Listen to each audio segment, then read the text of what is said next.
السلام علیکم۔ کتابوں کی دنیا میں خوش آمدید۔ قمر اجنالوی کے ناول مقدس مورتی کی قسط نمبر 25 آپ کے پیش خدمت ہے۔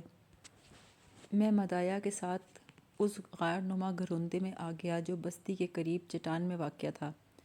اس چٹان کے پیچھے 10-12 فٹ چوڑی اور 50-60 فٹ گہری ایک بھیانک کھائی دور تک چلی گئی تھی، جو ایک خندق کی طرح خانقاہ اور بستی کے عقب سے گزرتی تھی۔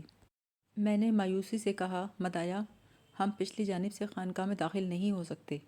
مداحیہ نے اشاروں سے سمجھایا کہ اندر جانے کے لیے یہی جانب بہتر رہے گی۔ پھر اس نے اپنے جبے کے نیچے سے ایک مضبوط موٹی ریشمی رسی کے گچھے نکالے۔ ان میں سے 2 رسیوں کے سروں پر فولاد کے آدھا انچ موٹے کنڈے بندھے ہوئے تھے۔ مداحیہ ایک مضبوط کمند ساتھ لے کر آیا تھا۔ میں نے اشارہ کیا کہ وہ ابھی انہیں چھپا لے، کہیں ایسا نہ ہو بانکی آئے اور دیکھ لے۔ ہم چوکنے بیٹھے بانکی کا انتظار کر رہے تھے۔ یہ ایک کھلی جگہ تھی جہاں ہم آسانی سے پکڑے جا سکتے تھے۔ شام ہولے ہولے رات میں ڈھل رہی تھی جب باہر پیروں کی چاپ ابھری، ساتھ ہی بانکی کی سرگوشی سنائی دی، پردیسی تھارو، اندر آ جاؤ بانکی، کہاں ہو تم؟ میں نے ٹارچ روشن کی۔ اس نے کھانا اور کمبل میری طرف بڑھایا اور بولی، شام کو تھاپا بہادر کا ایک مہمان آ گیا تھا۔ وہ دونوں بھوجن کر کے ابھی خانقاہ میں گئے تو مجھے آنے کا موقع ملا۔ میں تمہاری اس دیا کا بدلہ نہیں دے سکتا بانکی۔ یہ سب کسی بدلے کے لیے نہیں ہے۔ یہ دیا بتی تو بجھا دو، کوئی دیکھ نہ لے۔ میں نے ٹارچ بند کر دی۔ ایک دم اندھیرا چھا گیا۔ اس اندھیرے میں بانکی ذرا سا قریب آئی۔ یا تمہارا ساتھی بالکل گونگا ہے؟ ہاں۔ میں نے اس کا ہاتھ پکڑ لیا۔ اس نے بھی چھڑوایا نہیں۔ وہ بولی، یہ گھر خانقاہ سے زیادہ دور نہیں، پر رات کو ادھر کوئی آتا نہیں۔ تم باہر نکلو تو بتی نہ جلانا۔ خانقاہ کی پچھلی دیوار میں ہوا کا موقع ہے۔ کسی نے اس موقع سے بتی کی چمک دیکھ لی تو تمہیں پکڑ لے گا۔ کیا خانقاہ میں رات کو بھی پہرے دار ہوتے ہیں؟ ہاں، 2-3 پہرے دار ہوتے ہی ہیں دیکھ بھال کے لیے۔ پھر تو میں بتی ہرگز نہیں جلاؤں گا۔ اچھا، اب میں جاتی ہوں۔ سویرے تمہارے لیے کچھ کھانے کو لے آؤں گی۔ میں اس کے ساتھ ہی باہر آ گیا اور ایک جھٹکے سے اسے اپنے ساتھ لگا لیا۔ وہ ہولے سے بولی، کیا کرتے ہو پردیسی؟ سویرے تو تم چلے جاؤ گے، پھر میں تمہیں یاد ہی کرتی رہ جاؤں گی۔ تو تم مجھے چھپا لو نا یہیں۔ میں تمہیں 1-2 دن سے زیادہ نہیں چھپا سکتی۔ تمہارا پیار 2 دن کے لیے بھی مل جائے تو جیون کا سپنا پورا ہو جائے گا۔ میں بانکی کو محبت کا فریب ہرگز دینا نہیں چاہتا تھا، لیکن مجبوری اتنی تھی کہ اس کے دل میں اپنی ہمدردی پیدا کر دوں تاکہ وہ جا کر کسی کو ہمارے بارے میں نہ بتائے۔ اسی لیے میں نے اس کے دل میں پریم کی جوت جلا دی تھی۔ اندر آ کر مداحیہ کے ساتھ کھانا کھایا، پھر کمر سیدھی کرنے کے لیے فرش پر لیٹ گیا۔ بانکی کی اطلاع بڑی اہم تھی کہ رات کو خانقاہ میں 2-3 آدمی ہوتے ہیں۔ میں ان سے نمٹنے کی ترکیبیں سوچنے لگا۔ 12 بجے تو کمبل وہیں چھوڑا اور ہم دونوں باہر نکلے۔ باہر بلا کی سردی تھی اور اونچے پہاڑوں کا پرہول سناٹا تھا۔ اس سمے یہ خطرہ نہیں تھا کہ کوئی ہمیں دیکھ لے گا، اس لیے کبھی کبھی ٹارچ روشن بھی کر لیتے۔ ٹیلوں کے درمیان سے گزر کر ہم گہری بھیانک کھائی کے دوسرے کنارے پہنچے۔ مداحیہ نے رسی کے گچھوں کو اکٹھا کر کے مضبوط گرہیں لگا دیں۔ میں نے خانقاہ کی عقبی دیوار پر روشنی ڈالی۔ مداحیہ نے کمند کا فولادی کنڈا گھما کر موقع پر پھینکا، جو کھائی کے اوپر سے اڑتا ہوا نشانے پر پڑا، لیکن دیوار سے ٹکرا کر کھائی میں گرا۔ 2-3 کوششوں کے بعد فولادی کنڈا موقع کی سلاخ میں پھنس گیا۔ مداحیہ نے رسی کو کھینچ کر 2 جھٹکے دیے، پھر کمند کے ساتھ جھولتا بھیانک کھائی سے گزرتا خانقاہ کی عقبی دیوار سے جا لگا۔ اپنے پاؤں دیوار پر ٹکاتا ہوا کمند کے سہارے آہستہ آہستہ موقع تک پہنچا اور سلاخیں پکڑ کر چھت پہ پہنچ گیا۔ یہ کام انتہائی خطرناک تھا۔ اگر کمند ٹوٹ جاتی، یا کنڈا نکل جاتا، یا رسی ہاتھ سے نکل جاتی تو مداحیہ سیدھا موت کی گہری کھائی میں گرتا۔ مگر وہ اپنی جان ہتھیلی پہ رکھ کر ان مراحل سے گزر کر خانقاہ کی چھت پہ پہنچ چکا تھا۔ اس نے کمند کا کنڈا گھما کر میری طرف پھینکا۔ میں بھی مداحیہ کی طرح جان ہتھیلی پہ رکھ کر چھت پر پہنچا۔ چھت پر ایک اور موقع تھا جس کی زنگ زدہ سلاخیں اتارنے میں زیادہ مشکل پیش نہیں آئی۔ پھر ہم باری باری خانقاہ کے ایک کمرے میں اتر گئے۔ اندر گہری خاموشی تھی، شاید تمام پہرے دار سوئے ہوئے تھے۔ اب ہمیں اس کمرے سے نکل کر یہ معلوم کرنا تھا کہ جل پنہ کہاں قید ہے۔ ابھی میں نے ٹارچ نکالنے کے لیے جیب میں ہاتھ ڈالا ہی تھا کہ اندھیرے میں کہیں ایک کھٹکا ہوا اور آنن فانن دھماکے کے ساتھ دروازہ کھلا۔ مشل کی روشنی میں نے 4 قبائلیوں کو دیکھا جن کے ہاتھ میں تیز نوکیلے بھالے تھے۔ یہ سب کچھ اتنی جلدی ہوا کہ ہم دونوں میں سے کوئی حرکت نہ کر سکا اور بھالوں کی نوکیں ہمارے جسموں سے آ لگیں۔ ابھی حیرت کا یہ لمحہ دور نہ ہوا تھا کہ نیزہ برداروں کے پیچھے پروہت گنجال اور ایک قبائلی سردار جس کے ہاتھ میں بندوق تھی اور اس کے ساتھ شنکر کمرے میں داخل ہوئے۔ غالباً وہی سردار تھاپا تھا۔ بانکی نے جس مہمان کے آنے کی اطلاع دی تھی وہ گنجال تھا۔ پروہت گنجال کی سانپ جیسی آنکھیں مجھ پر ٹکیں، پھر وہ اپنے روایتی پرسکون انداز میں بولا، کیشب جی، آپ جیسے بدھ گیانی کو چوروں کی طرح چھت پھاڑ کر رسی کے سہارے کمرے میں اترتا دیکھ کر مجھے بڑا تعجب ہوا۔ اگر آپ دروازہ کھٹکھٹاتے تو تھاپا بہادر آپ کے لیے خانقاہ کا دروازہ کھول دیتا۔ طنز کے زہر میں بجھے یہ الفاظ سن کر میں بولا، مجھے بھی ساؤگاری کے دھرماتما کو لٹیروں کے سرغنے کے روپ میں یہاں دیکھ کر کچھ کم حیرت نہیں ہوئی۔ گنجال کے سکون میں کوئی تبدیلی نہ آئی۔ وہ اسی لہجے میں بولا، کیشب جی، آپ یہاں بھی میرا ابھیمان کر رہے ہیں، یہ بات ٹھیک نہیں۔ پھر وہ مدایا کی طرف دیکھ کر بولا، میں جانتا تھا مدایا ساؤگاری سے نکل کر کیا کرے گا۔ اس نے وہی کیا جس کی مجھے توقع تھی، آپ کو لے کر یہاں پہنچ گیا۔ مجھے بھی پیچھے پیچھے آنا پڑا۔ آپ نے ساؤگاری کے مندر میں مجھ سے کایا پنتھا کے بارے میں پوچھا تھا نا؟ تو آپ کو بتا دوں، اسی مدایا نے چند برسوں پہلے دریائے چنون کے جھونپڑے سے اسے اٹھا کر ایسی چوٹ ماری کہ وہ اسی رات مر گیا، اور پھر مدایا اس کی لاش دریا کنارے پھینک آیا۔ وہ برمی آدمی کایا پنتھا ہی تھا۔ اگر مدایا ساؤگاری میں رہ کر اپنے پاپ کا پرائشچت کرتا تو اچھا رہتا۔ گونگے مدایا کی گردن جھک گئی، مگر میرے لیے یہ انکشاف لرزہ خیز تھا کہ وہ برمی آدمی کایا پنتھا تھا۔ اب گنجال مجھ سے مخاطب ہوا، کیشب جی، میں نے آپ کو بہت سمجھایا کہ بھگوان کے نرتکی سے پریم آپ کے جیون کا ناش کر دے گا، پر آپ نہیں سمجھے۔ اب بھی اگر آپ مجھے وشواس دلائیں کہ آپ ایسی بھول پھر نہیں کریں گے اور جلپنا سے کوئی سمبند نہ رکھیں گے تو آپ کو بڑی عزت کے ساتھ ساؤگاری واپس بھیج دیا جائے گا۔ میں نے دو ٹوک جواب دیا، گنجال، مجھے افسوس ہے، میں نے تمہارا مشورہ نہ پہلے مانا تھا نہ اب مانوں گا۔ اس کے لہجے میں ذرا تبدیلی آ گئی۔ پھر مجھے بھی افسوس ہے، تم یہاں سے نکل نہیں سکو گے۔ پھر اس نے قبائلی سردار سے کہا، تھاپا بہادر، اس ضدی اور نادان پریمی کو ذرا نیچے والی کوٹری دکھاؤ۔ یہ کہہ کر وہ پلٹا۔ تھاپا نے 2 پہرے داروں کو اشارہ کیا جنہوں نے مجھے بازوؤں سے پکڑ لیا اور پروہت گنجال کے پیچھے چلے۔ تھاپا خود بھی بندوق اٹھائے میرے پیچھے تھا۔ دروازے سے نکل کر مشل بردار ایک راہداری میں ہو لیا جو ایک بوسیدہ زینے پہ ختم ہو گئی۔ مشل کی روشنی میں گنجال، میرے پہرے دار، میں اور تھاپا آگے پیچھے سیڑھیاں اترنے لگے جو جگہ جگہ سے ٹوٹی پھوٹی تھیں۔ یوں لگتا تھا ہم کسی گہرے کنویں میں اتر رہے ہیں۔ پیچ کھاتی سیڑھیاں ختم ہونے میں نہ آتی تھیں۔ میری عادت ہے زینہ چڑھتے اترتے اس کی گنتی کرتا ہوں۔ پوری 50 سیڑھیاں اترنے کے بعد ہم کالے پتھروں کی ایک کوٹری میں پہنچے۔ گنجال نے حکم دیا، قیدی کا چہرہ دکھاؤ۔ اس کوٹری کے دروازے پر ایک موٹا تالا پڑا تھا۔ تھاپا بہادر نے آگے بڑھ کر تالے میں چابی گھمائی اور دونوں پٹ کھول دیے۔ کوٹری کے اندر ایک اور کوٹری تھی جس کا دروازہ لوہے کی سلاخوں کا تھا۔ سلاخوں کے پیچھے مشل کی روشنی ایک قیدی کے چہرے پہ پڑی۔ داڑھی مونچھوں کے بے ہنگم بالوں نے اس کا حلیہ بگاڑ دیا تھا۔ بدن پر غلیظ چیتھڑے جھول رہے تھے۔ معلوم ہوتا تھا مہینوں کیا سالوں سے نہیں نہایا۔ وہ ہمیں حیرت سے تک رہا تھا۔ پروہت گنجال مجھ سے مخاطب ہوا، ساؤگاری کے مندر میں تم نے کایا پنتھا کے بارے میں پوچھا تھا۔ میں بھی جواب دیتا ہوں، تم اس سمے حکامتی کے ذمہ دار کایا پنتھا کے سامنے کھڑے ہو۔ یہ الفاظ نہیں گویا بم تھے۔ ذہن میں ایک ساتھ 20 چیخوں کا شور اٹھا۔ مجھ پہ سکتہ سا چھا گیا۔ میں پھٹی پھٹی آنکھوں سے اس بدنصیب قیدی کو دیکھ رہا تھا۔ مگر تم نے تو کہا تھا کہ مدایا نے کایا پنتھا کو مار دیا۔ گنجال بولا، مدایا کو یہی لگتا ہے۔ جلپنا بھی یہی سمجھتی ہے کہ اس کا باپ مر چکا، کیونکہ کایا پنتھا کی ارتھی حکامتی کے شمشان میں جلا دی گئی تھی۔ مگر میں جس آدمی سے انتقام لیتا ہوں اسے زندہ رکھتا ہوں اور انت کال کی حالت میں ڈال دیتا ہوں۔ وہ لاش جو دریائے چنون کے کنارے پھینکی گئی کسی اور آدمی کی تھی۔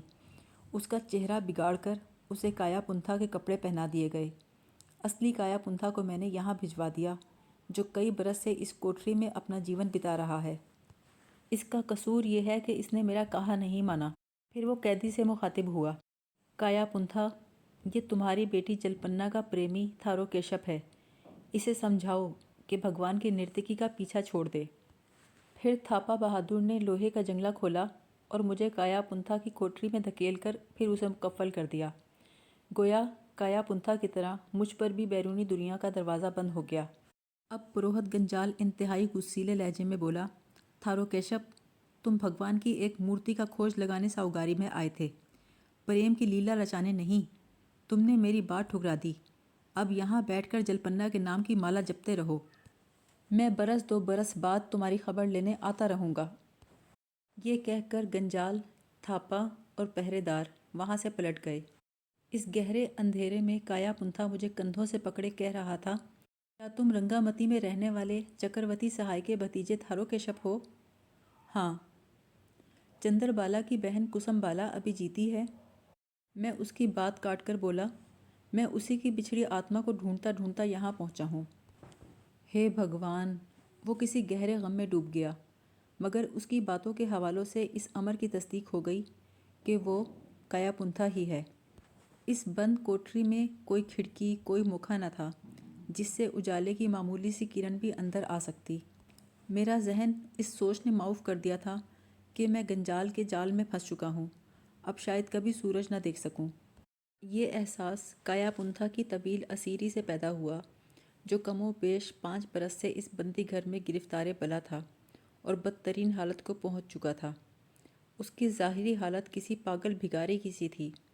خانقاہ کی یہ کال کوٹری جہاں پہنچنے کے لیے 50 سیڑھیاں اترنا پڑی تھیں، وادی کی سطح سے قریباً 40 فٹ گہری، گویا زمین کی ناف میں تھی۔ یہاں سے کوئی آواز نہ تو اوپر جا سکتی تھی نہ اوپر سے نیچے آ سکتی تھی۔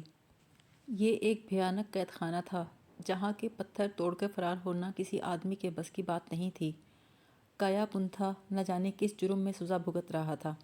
دنیا کے ساتھ اس کی اپنی بیٹی بھی یہی سمجھتی تھی کہ وہ مر چکا ہے، مگر کایا پنتھا مہذب دنیا سے کوسوں دور یہاں زندہ درگور تھا۔ ساؤگاری سے روانہ ہوتے سمے خطرے کا احساس تو تھا، مگر یہ نہیں سوچا تھا کہ جلپنا کو رہا کرانے کی مہم میری اپنی گرفتاری پہ ختم ہوگی۔ اس بات پر بھی دھیان نہیں دیا تھا کہ پہاڑی خانقاہ کسی ظالم زمیندار کے نجی بندی گھر سے کہیں زیادہ خوفناک اور بھیانک ہوگی۔ میں حیران تھا، اس برے حال میں کایا پنتھا زندہ کیسے تھا؟ میری طرح کایا پنتھا بھی خاموش اور چپ چاپ بیٹھا تھا، غالباً یہ جاننے کے بعد کہ میں اس کی بے سہارا بیٹی کا پریمی اور اسی کو ڈھونڈتا ہوا اس مصیبت میں آ پھنسا ہوں۔ اس کے ہونٹوں کو چپ لگ گئی تھی۔ اس نے مجھ سے رنگامتی اور چکروتی چاچا کے بارے میں پوچھا تھا اور یہ سمجھ گیا تھا کہ میں اس کا کیا لگتا ہوں۔ اس تعلق سے شاید میری اسیری کے صدمے نے اسے گم سم کر دیا، کیونکہ اب اس کال کوٹری میں داخل ہونے کے بعد باہر کی دنیا سے میرا بھی سمبند ٹوٹ گیا تھا۔ شاید وہ اپنے اور میرے نصیبوں کو کوس رہا تھا۔ اندھیرے اور گھٹن سے میرا دل گھبرا رہا تھا۔ آج کا سارا دن سفر اور بھاگ دوڑ میں گزرا تھا، ایک پل کے لیے چین نہ ملا تھا۔ پھر کمند کے ذریعے کھائی پھلانگنے، عقبی دیوار چڑھنے اور چھت کے ذریعے سے خانقاہ میں اترنے تک جسم پھوڑے کی طرح دکھ رہا تھا۔ میں نے سوچا نیند تو آئے گی نہیں، کیوں نہ باتیں کر کے رات کاٹی جائے۔ ویسے بھی میں کایا پنتھا کی قید کا کارن جاننا چاہتا تھا کہ پروہت گنجال اسے کس بات کی سزا دے رہا ہے۔ میں نے اسے نام لے کر آواز دی، کایا پنتھا، کیا سوچ رہے ہو؟ اندھیرے میں کچھ فاصلے پر اس کا وجود ایک کالے دھبے کی مانند دکھائی دے رہا تھا، مگر اس نے کوئی جواب نہیں دیا۔ میں نے پھر کہا، چپ کیوں ہو گئے کایا، کچھ بولو نا۔ پھر جواب نہ آیا۔ ابھی 3-4 منٹ پہلے وہ مجھ سے باتیں کر رہا تھا، اب اس کی مسلسل چپ نے مجھے پریشان کیا۔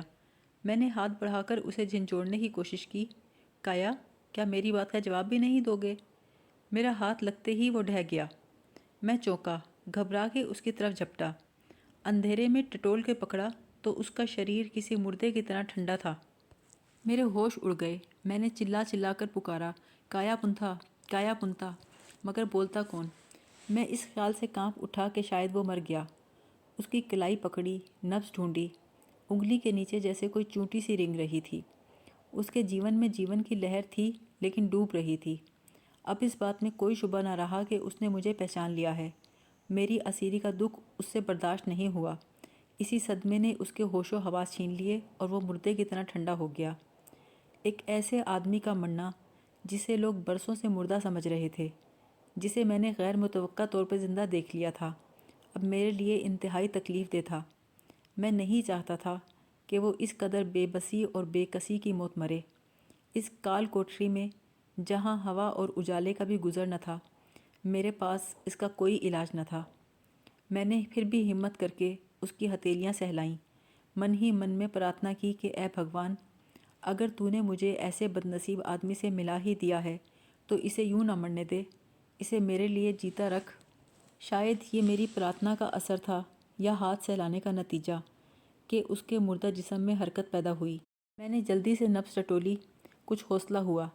اب میں نے اس کا ماتھا سہلایا، کانوں کی لویں مسلیں، پھر اپنے ہاتھوں سے اس کے پاؤں رگڑنے لگا، حتیٰ کہ رگڑ سے میرے ہاتھ جل اٹھے۔ اس طرح کایا پنتھا کے شریر میں جیون کی گرمی لوٹ آئی اور اس کے حلق سے ایک دل خراش آہ نکلی۔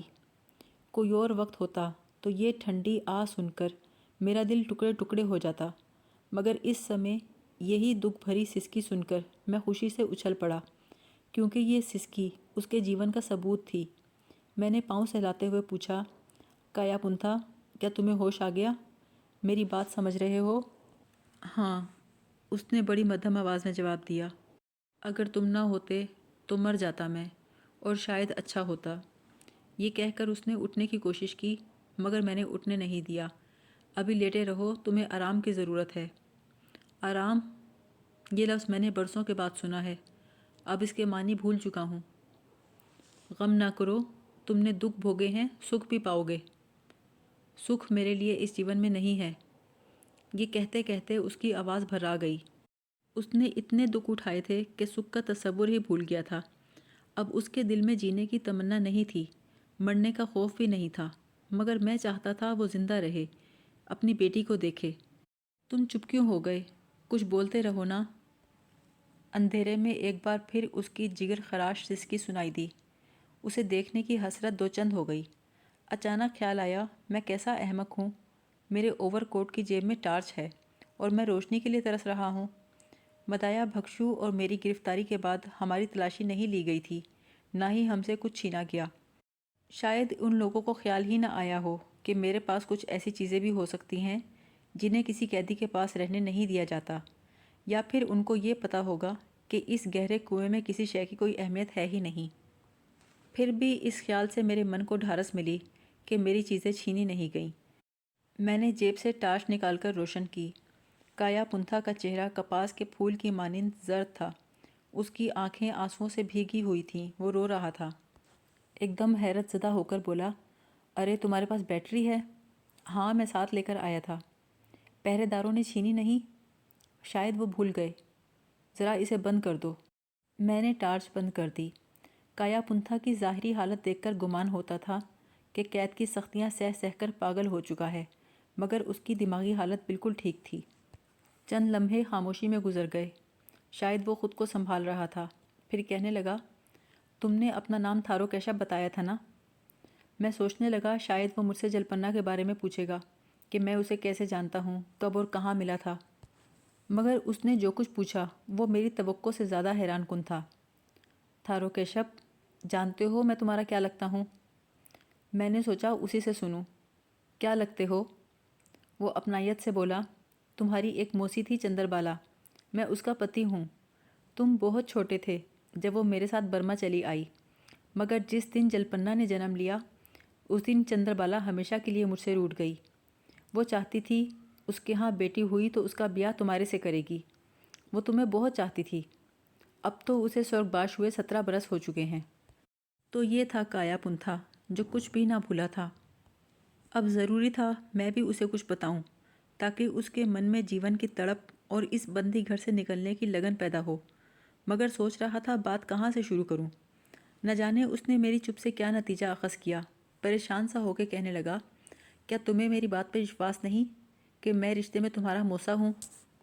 مجھے اپنی بات کا آغاز مل گیا۔ میں جانتا ہوں تم میرے کون ہو اور جلپنا میری کیا لگتی ہے، مگر میں نے سنا تھا موسی چندر بالا کے سرگباش ہونے کے بعد تم بھی پرلوک سدھار چکے ہو اور اب جلپنا دنیا میں اکیلی ہے۔ جب مجھے پتہ چلا وہ پروہت گنجال کے پراسرار جال میں پھنس گئی ہے اور اس پہاڑی خانقاہ میں قید ہے، تو میں اس کی تلاش میں نکلا اور اس کال کوٹری میں پہنچ گیا جہاں جلپنا تو نہیں تم مل گئے ہو۔ مگر تمہیں جلپنا کا پتہ کیسے چلا اور کس نے بتایا کہ تمہارا اس سے کیا ناطہ ہے؟ میں نے کوٹ کی جیب سے وہ تصویر نکالی جو پہلے سروپ جی کو دکھا چکا تھا۔ دراصل جب میں گھر سے ساؤگاری کے لیے نکلا تو یہ تصویر جلپنا کو دکھانے کے لیے ساتھ ہی لے آیا تھا تاکہ وہ جان لے کہ ہمارا کیا سمبند ہے۔ اب وہی تصویر ٹارچ کی روشنی میں کایا پنتھا کے سامنے کر دی۔ یہ دیکھو، میں اپنے رشتے ناطے جیب میں لیے پھرتا ہوں۔ تصویر دیکھ کر اس کے چہرے پر حیرت اور خوشی کے تاثرات نظر آئے۔ یہ تو چندر بالا اور جیجی کسم بالا کی تصویر ہے۔ پھر کایا نے ٹارچ میرے ہاتھ سے لے لی، روشنی میں میرا چہرہ بڑے غور سے دیکھنے لگا اور بولا، آج سے پہلے تمہیں کبھی نہیں دیکھا، مگر چندر بالا تمہیں یاد کر کے رویا کرتی تھی، کہتی تھی اس نے تمہیں گود میں کھلایا ہے۔ اگر جیجا جی تمہیں اب اس کی گود سے چھین نہ لیتے، اس سے خفا نہ ہوتے، تو وہ تمہیں بھی اپنے ساتھ برما لے جاتی۔ پر بھگوان کو کچھ اور ہی منظور تھا۔ وہ چل بسی اور میرا گھر اجڑ گیا۔ مجھے میری بیٹی سے، میری دھرتی سے، ہوا سے، روشنی سے محروم کر کے اس کال کوٹری میں پھینک دیا گیا۔ یہ کہتے کہتے اس کی آواز بھر گئی اور آنسو بہنے لگے۔ بدنصیبی کایا پنتھا کے روپ میں میرے سامنے تھی۔ یہ وہ آدمی تھا جو موت کے اندھیروں میں جی رہا تھا۔ اچانک اس نے ٹارچ میرے حوالے کر دی۔ اسے سنبھال کے رکھو اور سیل ضائع نہ کرو۔ اس اندھیرے میں ایک دوسرے کو دیکھنے کے لیے ہمیں کبھی کبھی روشنی کی ضرورت ہوگی۔ میں نے ٹارچ بند کر کے جیب میں رکھ لی۔ اچانک وہ پریشان سا ہو کر بولا، مجھے ڈر ہے کہیں وہ بیٹری تم سے چھین نہ لیں۔ مگر کایا، میرے پاس تو اور بھی بہت کچھ ہے۔ اور کیا ہے؟ میں نے اپنی کمر سے بندھا ہوا خنجر نکالا، ویسٹرن کی گھڑی دکھائی، ہیرے کی انگوٹھی اور جیب میں کچھ نقدی تھی وہ دکھائی۔ وہ بولا، خنجر بیکار ہے، مگر بیٹری روشنی دیتی ہے، گھڑی وقت بتاتی ہے، اور نقدی یا ہیرے کی انگوٹھی کی مدد سے شاید ہم کسی پہرے دار کی وفاداری خرید سکیں۔ یہ چیزیں کہیں چھپا دو، کام آ سکتی ہیں، مگر یہاں تو انہیں چھپانے کی کوئی جگہ نہیں۔ میں نے ٹارچ کی روشنی میں کوٹری کی دیواروں کو دیکھا جو سیاہ رنگ کے پتھروں سے تعمیر کی گئی تھی۔ چھت بھی اونچی تھی، اگبی دیوار میں فرش زمین سے ملا ہوا تھا۔ وہاں ایک چھوٹا سا چوبی کیواڑ تھا۔ کایا پنتھا بولا، یہ پیشاب گاہ کا راستہ ہے۔ وہ کیواڑ بامشکل 2 فٹ اونچا اور 2 فٹ چوڑا تھا۔ میں نے حیرت سے پوچھا، اس رستے سے گزرتے کیسے ہو؟ بولا، جانوروں کی طرح اپنے ہاتھ اور گھٹنے فرش پر ٹیک کر چل کے رینگ کے جاتا ہوں۔ میں نے بند کیواڑ کھولا تو عجیب سی بو نتنوں سے ٹکرائی۔ پیچھے ایک دڑبا نما حجرہ تھا جسے اس کوٹری کے قیدی کا بیت الخلاء کہنا چاہیے۔ میں گھوڑی کی طرح اس سے گزر کر بیت الخلاء میں داخل ہوا۔ یہ ایک مستطیل ڈربہ تھا جس کی لمبائی تو کوٹری کے برابر تھی، لیکن چوڑائی 1 گز سے زیادہ نہ تھی۔ یہاں بھی کوئی ہوادان نہ تھا۔ ایک کونے میں فرش میں چھوٹا سا گول سوراخ تھا جس کا قطر 6-7 انچ ہوگا، جو کہیں نیچے چلا گیا تھا۔ اس سوراخ کے راستے بول و براز کہیں نیچے جا گرتا تھا۔ اسی سوراخ سے بدبودار ہوا اس ڈڑبے میں داخل ہوتی تھی اور کیواڑ کھلنے پر کال کوٹری تک آتی تھی۔ رفع حاجت کے بعد صفائی کے لیے ٹین کا ایک چھوٹا سا زنگ آلود ڈبہ پڑا تھا جس میں مشکل سے آدھا گلاس پانی آ سکتا تھا۔ یہ تھا اس بھیانک تہہ خانے کے قیدی کا بیت الخلاء۔ کایا پنتھا نے بتایا، 2 وقت کھانے کے ساتھ پینے کا جو پانی ملتا ہے اسی سے چند گھونٹ رفع حاجت کے لیے بچا لیتا ہوں۔ ہاتھ منہ دھونے کے لیے پانی نہیں ملتا، نہائے ہوئے تو 5 برس ہو گئے ہیں۔ میں اس ذلیل عذاب کا سن کر کانپ اٹھا۔ اس بندی گھر میں قیدی کو تازہ ہوا، روشنی اور جسم کی صفائی تک سے محروم کر کے جانوروں سے بدتر بنا دیا گیا تھا۔ اس کے جیون کی ساری راحتیں چھین کر اسے اذیت دے کر یہ احساس دلانا مقصود تھا کہ وہ جانوروں سے بھی کم حیثیت ہے۔ مگر اس سمے ان باتوں پر سوچ بچار کرنے کی فرصت نہ تھی۔ میں تو اپنی چیزیں چھپانے کے لیے جگہ ڈھونڈ رہا تھا۔ کایا پنتھا کی طرح اب یہ خیال مجھے بھی پریشان کر رہا تھا، اگر تھاپا بہادر کے آدمی میری جامع تلاشی لینا بھول گئے تو ہو سکتا ہے سویرے آ کر لے لیں۔ ان کی آمد سے پہلے ان چیزوں کو کسی جگہ محفوظ کرنا بہت ضروری تھا۔ میں نے فرش کو پاؤں سے ٹھوک ٹھوک کر دیکھا تو ایک سیل کچھ ڈھیلی سی لگی۔ ٹارچ کایا پنتھا کو پکڑا کر میں وہیں بیٹھ گیا اور خنجر کی نوک سے اس کی درزوں میں سے بھرا ریت ملا چونا اکھاڑنے لگا۔ 15-20 منٹ کی محنت کے بعد وہ بھاری سل اکھڑ گئی۔ نیچے سخت پتھریلی مٹی کی تہہ تھی جسے خنجر کی نوک سے کاٹ کاٹ کر بیت الخلاء کے سوراخ سے نیچے پھینکتا گیا اور یوں ایک چھوٹا سا گڑھا بن گیا۔ پھر میں نے خنجر، گھڑی، انگوٹھی، نقدی اور ٹارچ سب چیزیں گڑھے میں دبا دیں اور پتھر کی سل رکھ دی اور اس کی درزوں کو پتھریلی مٹی اور اکھڑے ہوئے چونے سے بھر کے ہموار کر دیا۔ اس کام سے فارغ ہو کر ہم دوبارہ چوپایوں کی طرح آگے پیچھے چلتے واپس کوٹری میں آ گئے۔ میں نے کایا پنتھا کے جسم پر جھولتے کندھے چیتھڑے اتروائے اور اپنی قمیض پہننے کو دی، مگر اس نے قمیض نہیں لی۔ بولا، قمیض میں نے پہن لی تو تم کیا پہنو گے؟ میں نے کہا، میرے پاس بنیان ہے۔ بولا، بنیان مجھے دے دو۔ بنیان کے ساتھ چھوٹا کوٹ بھی میں نے اسے پہنا دیا، جس سے اس کا حلیہ کچھ بدل گیا اور جسم بھی گرم ہو گیا۔ اس برفانی سردی میں اگر وہ اب تک ٹھنڈ سے بچا رہا تو غالباً وجہ یہ تھی کہ ان برسوں میں اس کے جسم پر میل کی کئی تہیں جم چکی تھیں اور ہر مسام بند ہو چکا تھا۔ میرے اندازے کے مطابق صبح ہونے ہی والی تھی۔ اگر اس بستی میں کوئی مرغ تھا تو ضرور اس نے بانگ دی ہوگی، مگر اس تہہ خانے میں نہ ہم روشنی دیکھ سکتے تھے نہ باہر کی آواز سن سکتے تھے۔ نہ جانے دن کو یہاں کیا حالات پیش آنے والے تھے۔ ہمیں تھوڑی دیر کے لیے سو جانا چاہیے، کایا پنتھا نے کہا۔ رت جگہ اور جسمانی مشقت سے میرا شریر تھکن سے چور تھا۔ ٹھنڈے فرش پر لیٹے لیٹے میں ان واقعات پہ غور کرنے لگا جو اب تک پیش آئے تھے یا آنے والے تھے۔